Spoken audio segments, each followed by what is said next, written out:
Hi everyone, in front of me I've got Samsung Galaxy A56 and let me share with you how to change keyboard language on this device. So let's start with opening the app which will provide you with the keyboard. So for example, messages, notes, browser, whatever. Just have the keyboard on the screen and now enter the settings right here.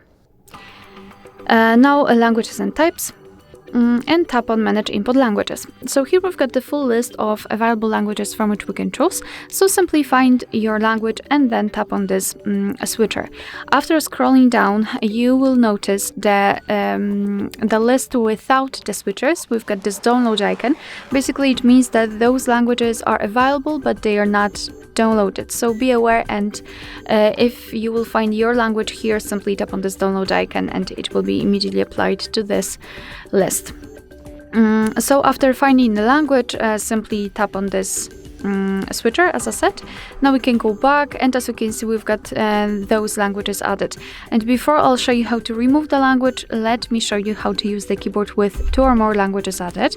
We've got also here the option, the language switching method. So we've got spacebar, swipe, language key, or both, and I will choose both options so I can show you how to use the keyboard.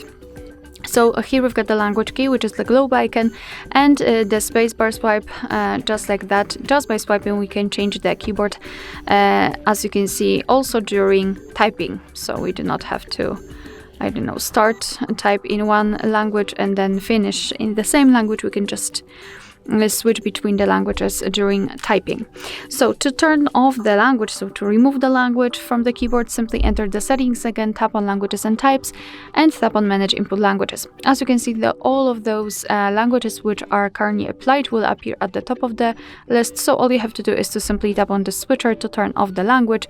You can see that we've got only one, which means that also we've got only one applied on the keyboard.